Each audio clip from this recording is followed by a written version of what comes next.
Recording. All right, guys, welcome back to Main Street Cinema. We got Mandalorian episode 5. This one was the one we were all waiting for.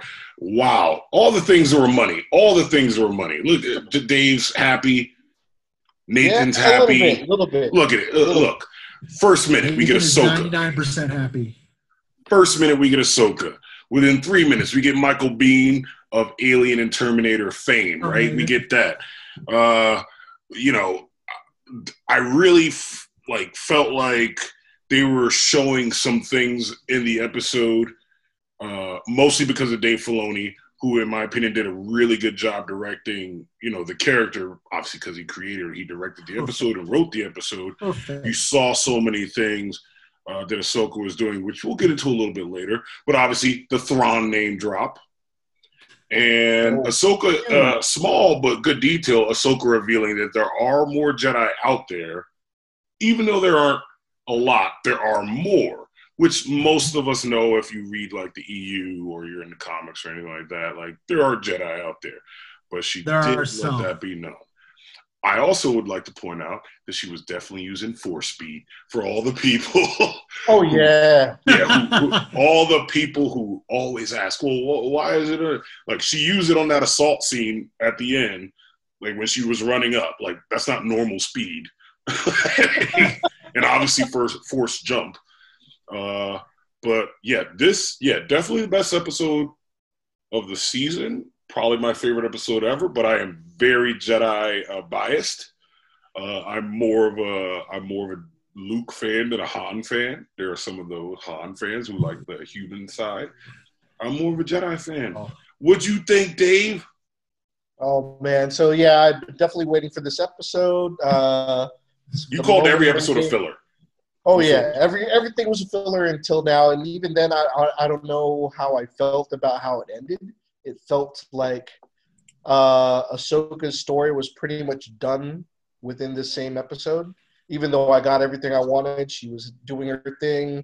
She was maintaining her beliefs coming off of getting kicked out of the Jedi Order and whatnot. So that's why she didn't want to teach Baby Yoda, or in this case, Grogu. I'm like, Jesus, okay, like this kid gets a Dragon Ball Z name. So I'm like, all right, good. But overall, episode was great. I even liked how they even mentioned Rebels in there by Ahsoka chasing down Admiral Thrawn. So I was like, okay, there's a lot of stuff going on here.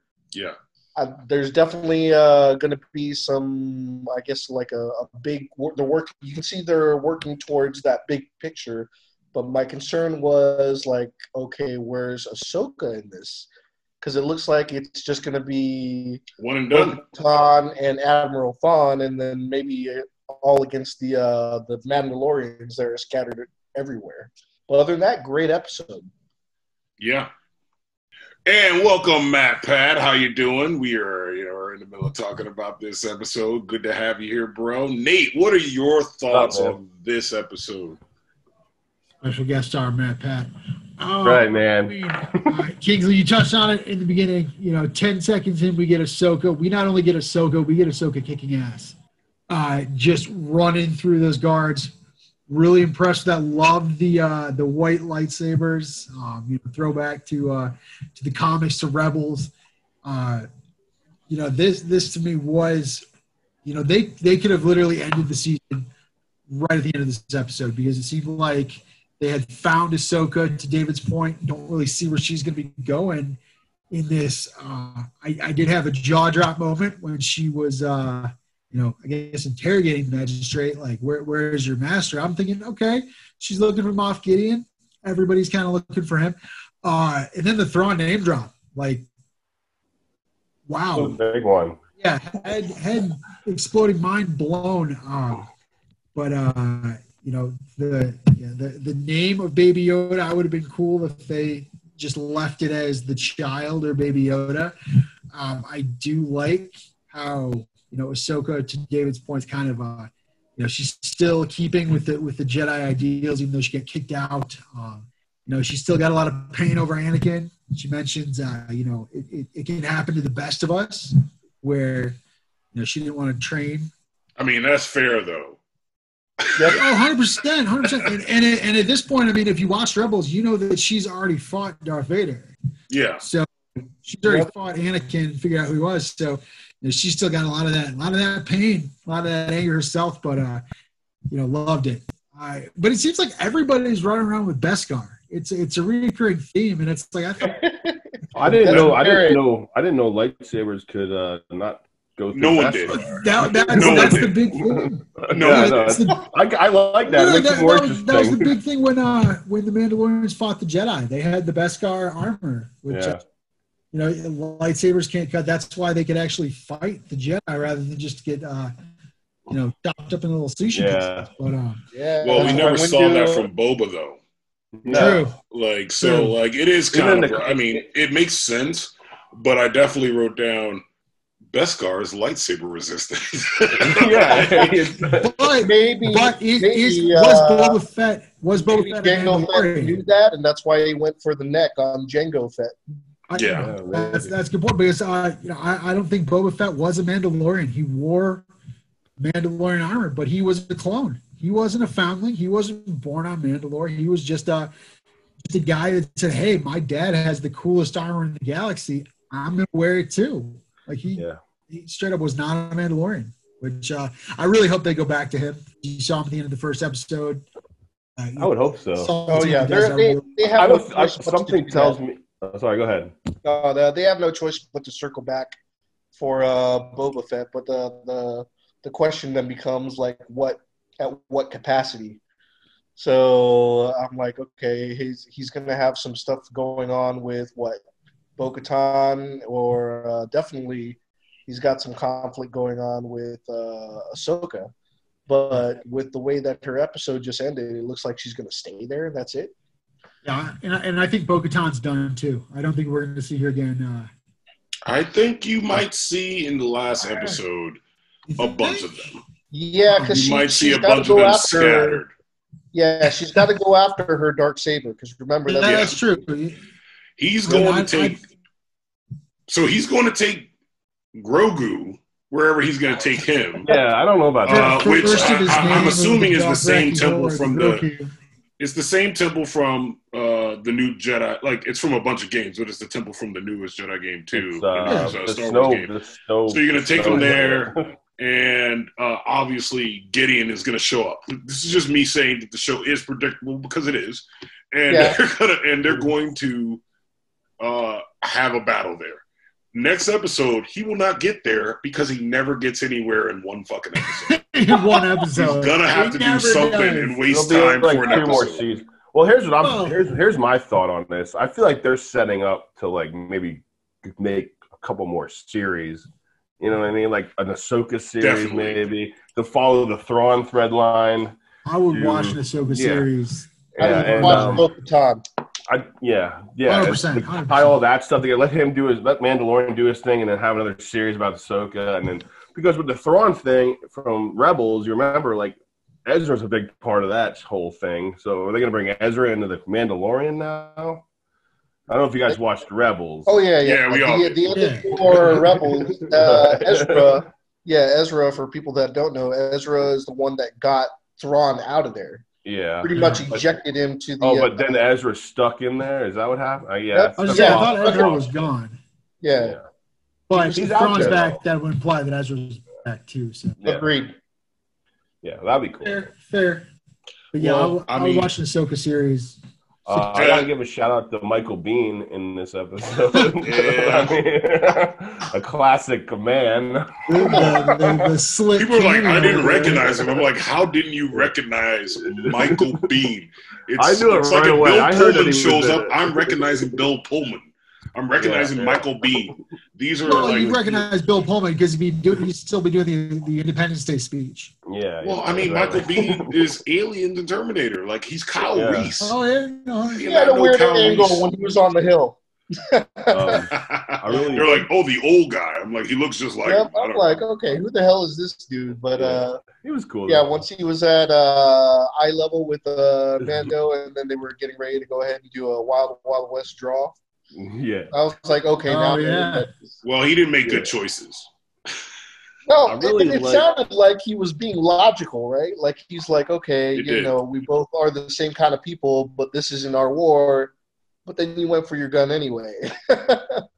And he only went for his gun after he's like, oh, sounds like your side won. It's like, so walk away.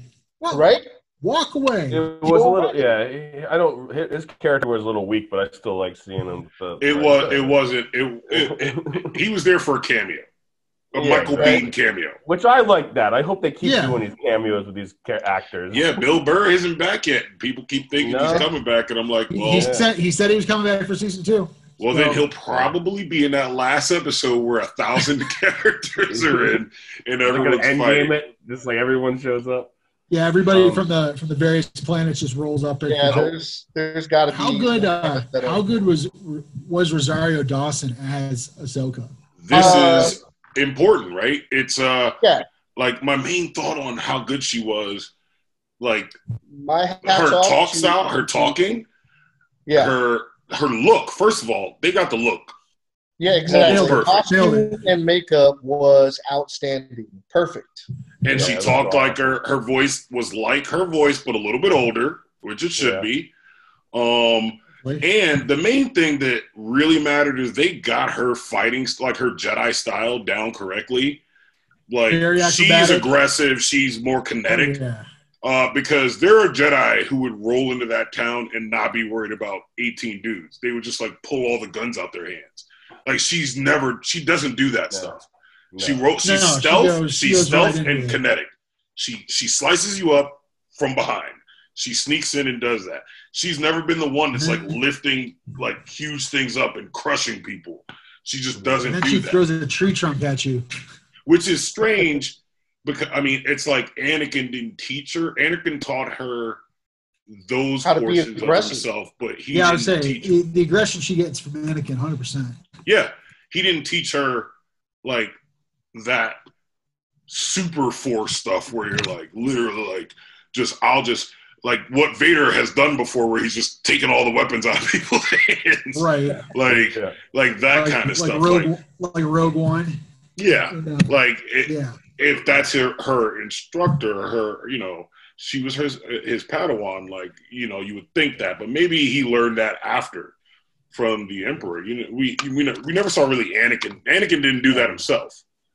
So, but I thought they really did her well, and I'm glad they kept her to that because she was so kinetic and like she was just kinetic and stealth.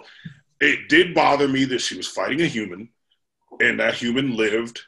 Like she's, humans are fine; they can have the Force, but like I'm a little bit over this, like Force wielders that are trained. Like she's almost a Jedi apprentice, Jedi master, fucking dealing with a human with a Beskar spear. Like she should have. The human fought her to a standstill. Well, I want to. Can I? She could have also just choked the shit out of her or threw her into a wall. I want to bring this. I think that best. I mean, if we're talking about predicting what's going to happen in this show, I think definitely the Mandalorian has that Beskar spear, so we can go against the Darksaber at some point, right? Yes. Is that what's going to happen? Well, yes. Right? That's why he has it. It's all set up. And like the beautiful thing, like I had written down. Obviously this episode has the most convenient plot I've ever seen. Like just from fucking start to beginning, the most convenient plot. Like, oh, I need to find this Jedi. Hey, why don't you kill this Jedi for me? I don't even have to ask. You're just telling me where she is. Then they give like you already knew he wasn't going to go kill her. The exact coordinates. He's like, oh, these are the coordinates. Yeah. Like, so I do like. I did really like the look of the planet, though. I thought it reminded me like it was like a medieval, like Japanese kind of like setting. Reminded me of Knights of the Old Republic planet. Like the main planet that they were on. Like it was very. They had like the koi ponds and shit there. They got that right. All the dead trees and shit. That I was thinking Mustafar from. I thought it was maybe, but it's Cove or what is it? Corvus. Yeah. Corvus. Yeah. But like. We go into that, like the whole super convenient plot. That's obviously predictable, the training scene. We all knew, like, that little ball. That little ball was going to be the thing that he was going to get. Yeah. But Right? it can be predictable as you want in this episode. They put that in like episode 2 Yes. last year. So they wrote that last year. And it's been this journey to know that that's going to happen. So it doesn't even matter if it's predictable. That's just beautiful that, like, that little ball that he fell in love with. And, like, episode 2 is something that, like, got him to use his force powers. And, you know, but like I did say, it is still asinine that she had to fight that lady. I want to know I want to know who took Baby Yoda from the temple. Yeah, that's a big question. Right. Yeah. I mean, Tie into the Obi-Wan series. The better question is going to be when he reaches out for that other person in the Force, who's going to end up showing up? Because Luke, it's got to be Luke. Around. Calling it right now. It's going to be Luke Skywalker. I don't mind if they should just cast the young guy to do it. I don't care. Exactly. They've got age reversing. Exactly. They can throw Mark Hamill in there. Exactly. Luke has to restart the Jedi Order. Remember? Yeah. He doesn't have to because that's all done. Oh, but I mean, he does, but not with that. Not with Grogu. Yeah. But this is pre Rise of Skywalker. This is pre The Force Awakens. So, I mean, right now, I don't know that I'd like it. I don't know that I'd want Luke to do it. Right? There are a bunch of other Jedis that didn't fall. I mean, like I'm saying, there's Ezra somewhere. I'm thinking.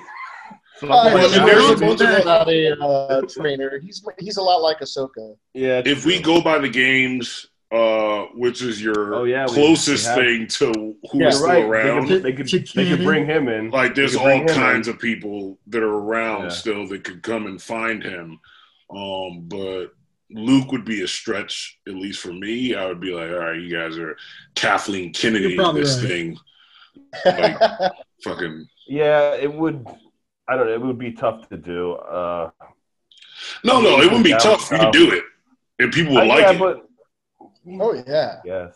It's just I wouldn't like it because I'd be it'd be a canon issue. It'd be a continuity issue. They have to make Mark Hamill look like he was in Return of the Jedi. Well, they can do that. They made Carrie Fisher look like she was there. It doesn't look right. The actor that plays Winter Soldier looks just like Mark Hamill. I know. Sebastian Stan. He does look like him. Sebastian Shaw was the original Darth Vader. My bad. Yeah. So we have 3 episodes left. They can make Mark Hamill look good in those Uber Eats commercials. They can make it happen. And Patrick Stewart, Jesus, that guy looks great. Well, gents, we have 3 episodes left. I think we've gotten our predictions out for what we think the end game will look like, at least. And I'm pretty sure we all predicted the next episode will be Mando going on some random adventure that doesn't matter. Probably. I hope Frog Lady comes back. She was cool. She was cool. I just got my Grogu eating the eggs toy in from GameStop. I got a little pop head in. So, but did you see the whole cancel culture thing? Yeah. There was a lot of backlash. I'm building a whole genocide Star Wars case over here. I'm waiting for my bust of Anakin just taking out younglings. Oh my god! Taking them out. It's a nice sculpture that I ordered. He's just murdering them, and then they put it's gonna be great. Genocide. Press the button on the bottom. It says Master Skywalker. There's too many of them. I definitely want to see that statue. Yeah. God. Well, everyone, let us know. Let us know how you liked the episode. Let us know what you thought about it. As always, we appreciate you guys checking us out, and we appreciate you watching The Mandalorian because we wanted to keep coming on TV, and apparently it is probably going to get some spinoffs. Love you guys, and we'll see you guys next time. Hope so. Later.